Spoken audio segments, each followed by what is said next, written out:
Welcome to another edition of Doctor to Doctor, D2D in the chat room. We are here on 94.7 FM. I am here with my special guest, Mr. Raymond Brown of Seymour Investments, and we're going to talk a little bit about investing today and give you some information on that. I'm excited to have you here today. Thank you. I want to give you an opportunity to just tell a little bit about you, your background, and a little bit about your program before we kind of go into the question and answer section. Excellent. Yeah. So my name is Raymond Brown, and I have been investing since about 1998.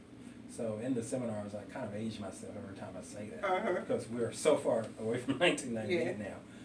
I've been on the markets that long. I do have a degree in computer science and finance from Christian University, so I'm here from Memphis. And I've been investing that long, but I noticed in our community about 4 years ago that there is a gap, right, with those who knew how to invest and those who did. So mainly because it's such a great vehicle for wealth generation, being able to generate wealth this way, I felt like it was very important for us to be able to do this. Right? So about 4 years ago, I created a program. It's a seminar where I go out and teach individuals, just like yourself or anyone who wants to come in. And I've had people from executives to homemakers, people working at Kroger, coming in and learning how to invest in the stock market. The great thing about this program is there are no requirements, there are no minimums, there are no certificates you have to have and all this thing. There are no barriers there. It's only if you're willing to come and learn a process that I teach, you can be successful. And up to this point, we've had some great success. So, years ago, back in like 2011, I had an opportunity to buy one particular stock. This stock was like $3 a share, and I actually in the seminars I showed everybody in the room this stock, right? And it went from $3 to $300 a share in about 4 years. What does that mean? That means every $100 in turned to $10,000. Every $1,000 turned to $100,000. Okay. So I was talking to my cousin about it. She's like, "Hey Ray, the next time you get an opportunity like that, man, you need to tell me. Hell, tell everybody." I said, "Okay, Florence, I will." I said, "There's one problem. People don't know how to do this." She said, "Well, you need to start teaching them." So keep in mind, I've been investing forever, but she lit that fire, and I created this program, and it's just been fabulous up until this point. We've been training for about 4 years now, and I've had about 3,000 people, right? Because I have an online version of it where people can actually go online. Then I have the seminars where I actually do them, conduct them monthly here in Memphis and in Atlanta as well. So people sign up, and you can do remote access and all this kind of stuff. So you can get in there, and from that point, I teach you about the stock market. Right? I teach you about what is a stock, how do you get started, how do you budget for it, and all these good things. So it's been great so far. Awesome. Yeah. Awesome. So, how important would you say it is for anyone to have a financial advisor? That's important because I look at a financial advisor as a liability partner, so to speak. So, if you have a financial advisor, they can help you when let's say you come into a lump sum of money. Tax time is one thing that people love to look forward to. A lot of people get tax money, but guess what else they do with tax money? They spend it. Yeah. All of it. So it's okay fast. It's okay to enjoy yourself. But I ask the people that come to my seminar or in my program, hey, can you take 10% of that money away and let's do something else with it outside of consuming it? So you got an $8,000 check, that's only $800. So if you got a $1,000 check, it's only $100. So that's just a small portion of it. If I can show you how to take that money and put it into something that could generate, some other revenues for you, I think that would be a great deal for you. So you say if I can show you how to take that money, how does investing really work? How does it work? Right. So the way investments work is this. There are companies out there, right? All of these companies have goals and objectives. Whether they're Fortune 500s or pharmaceutical technology, whatever the companies are, they got goals. So they're trying to create a product and they're trying to generate profit off those products. If you invest in those companies and those products turn out well, the company's net worth becomes more valuable. In turn, the money that you invested in that company becomes appreciates, right? Mm-hmm. So I say this to people while they are working on their products, any company, it could be, any Fortune 500 company out there, while they're trying to fine tune their process, let's say Facebook, for example. Mm-hmm. Mark Zuckerberg comes out with some new device, Mm-hmm. and they're working hard over there. Mm-hmm. And if you have money invested in Facebook, the company appreciates. Guess what? My money appreciates as well, right? Mm-hmm. So basically, you're putting money to work.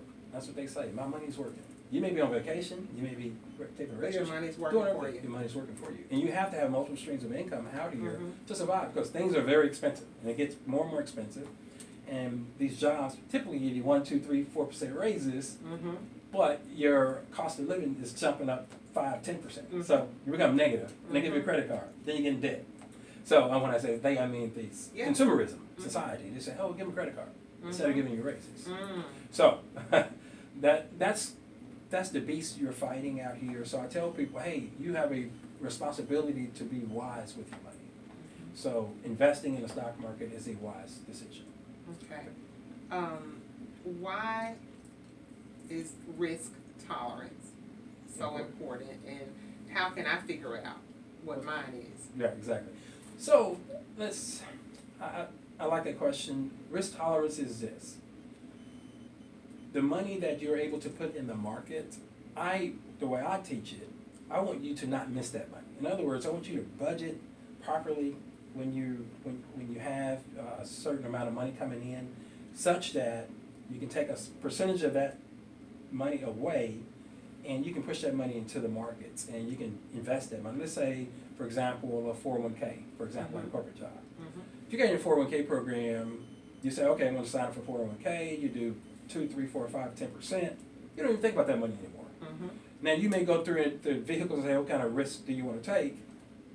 And you make that decision based on your personality, how old you are, how aggressive you are, Mm-hmm. and you make that determination. But once you make that determination and you put that money in the into your 401k, you don't really think about it anymore. So from a risk standpoint, you don't really ascertain to a nth degree how risk, the risk factor there, Right. outside of picking out the decision, aggressive, conservative, blah, blah, blah. So it's kind of up to the person from a risk standpoint.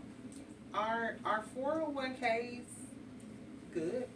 I think they're good, especially when you have corporate matches, right? Mhm. That's your Mhm. company giving money to you Mm-hmm. as a reward for investing, Mhm.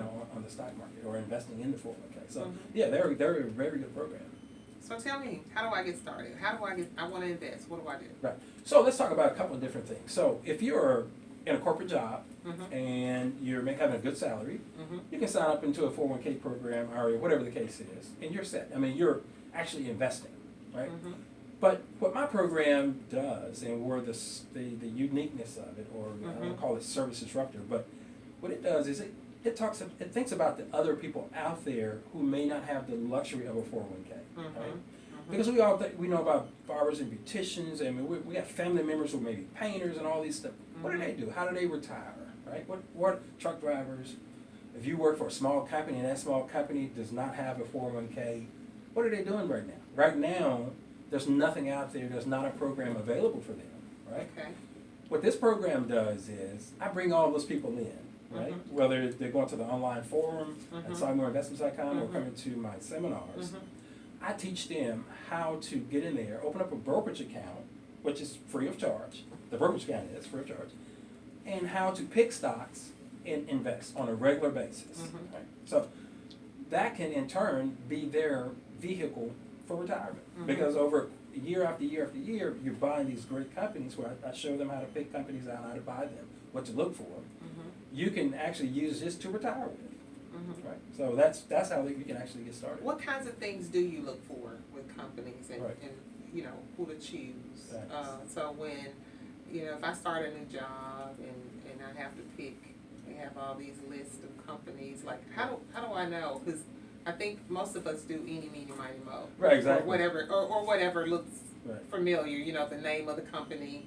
How do I decide? Right. So a couple of different things. So Mhm. one, when you're with a company and you're making a decision like that, you're deciding. You're probably in a 401k. Mhm. You're deciding what share of the. Yeah, well, you're talking. They're going to have package programs for you, and you may be deciding aggressive, semi-aggressive, conservative, bonds, mix.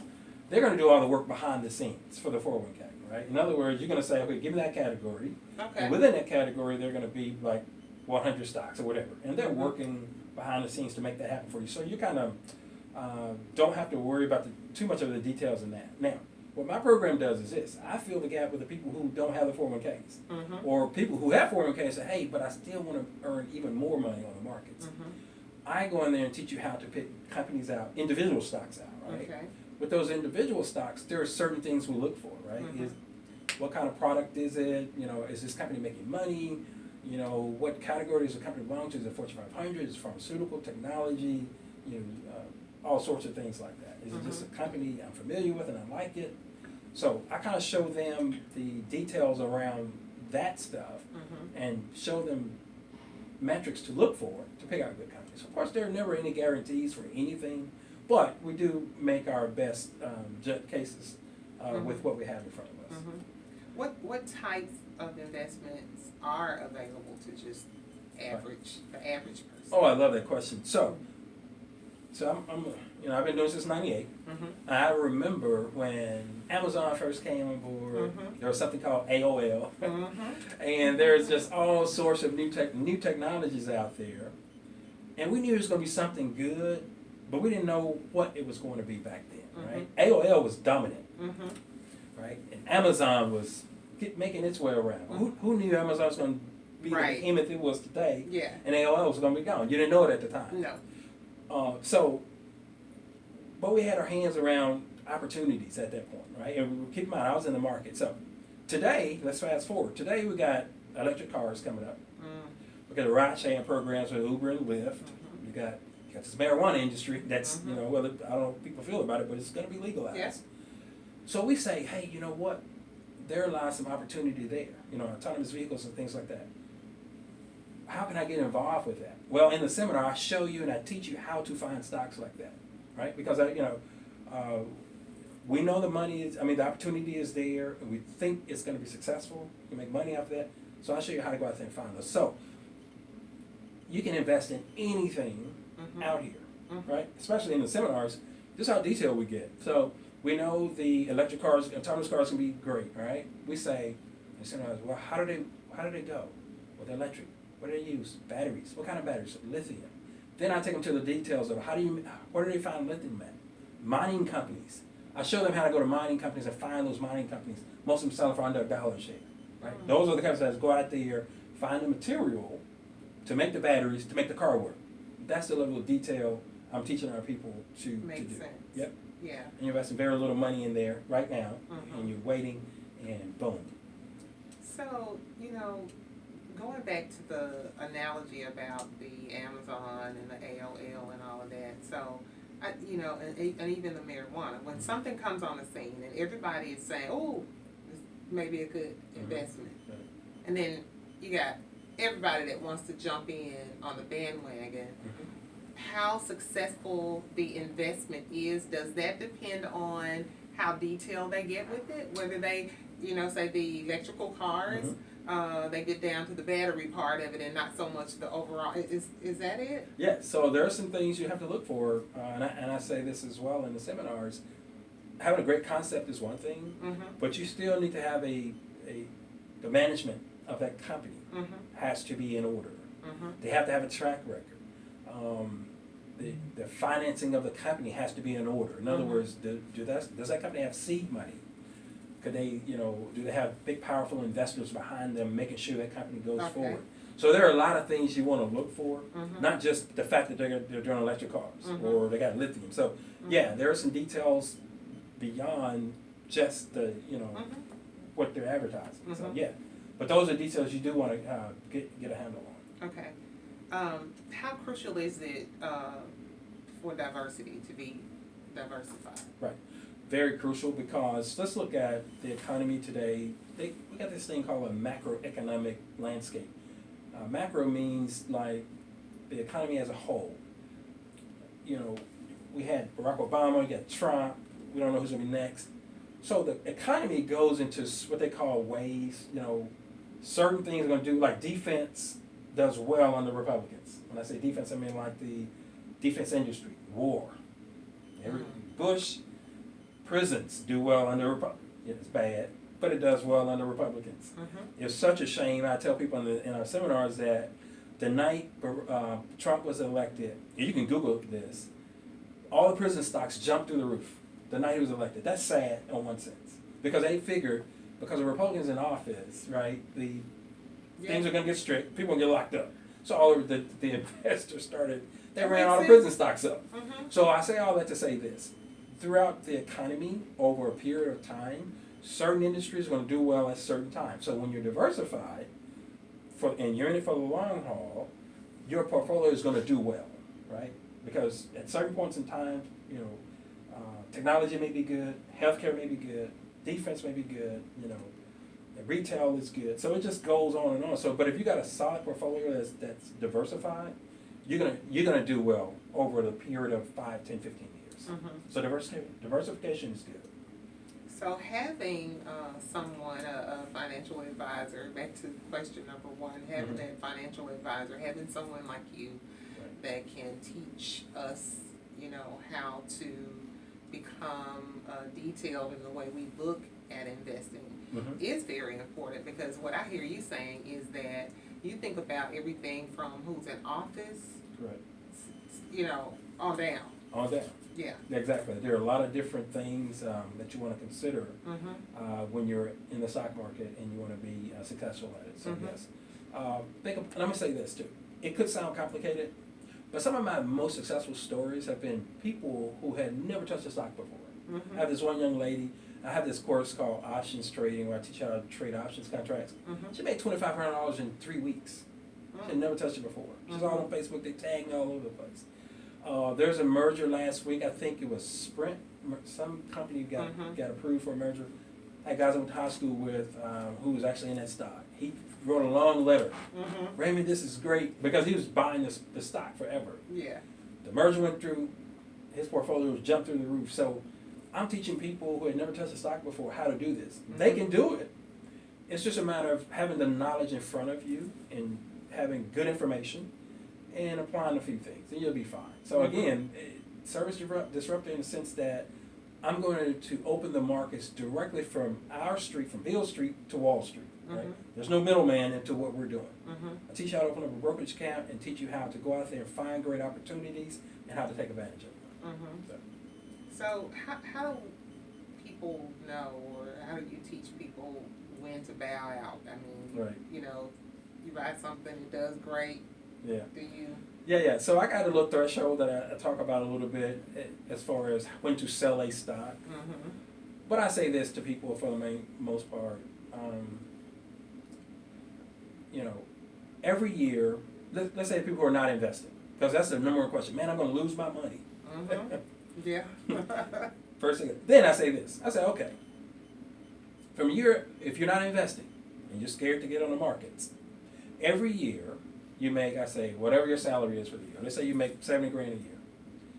But if you don't have any money put up, December 31st, for the whole year you've made that $70,000, I say to them, you lost your money. They're going to say, hey, Ray, I had fun. I'm going to say, well, when you get your MLGNW, write fun on it and send it in to them. Tell them how valuable fun is. Right? So it's a matter of priority in that. So am I afraid to lose money on the markets? Not really, because I always own the share of the company, right? Now, when or if that company turns around, I've made more money, or I've done well with my investment. If that company does not turn around, I've learned a lesson. I write down, what did I do wrong? Okay. So I'm gonna have lessons. Okay. And a portfolio when I leave 1 year to the next. So, but yeah, so I'm not afraid of that. It's almost like with the 401k. If the market goes down, people don't run down to the HR, hey, get me out of 401k, the market's down. They don't do that. They know it's going to come back at some point. And keep putting their money in the markets and letting it work. Because again, the alternative is, if I push the markets away, I'm going to go out, guess what I'm going to do with the rest of that money? I'm going to go out and consume it. I'm going to be shopping, comedy club, concerts, all that stuff. That's what everybody's doing all the time, right? They spend all their money no knock on comedy shows and concerts, but Yeah. well, you know, they don't even consider, like, I think we had a Dave Chappelle came in. That thing sold out in 3 minutes. Mhm. People paying whatever he asked for it. Yeah. They didn't even think twice about it. Yeah. I'm just asking people to, consider taking some money away from things like that and put it into the markets. So we're gonna go to break, Okay. and we're gonna come back. We'll still here on 94.7 FM, and we're talking to Mr. Raymond Brown about all things investing. We'll be right back.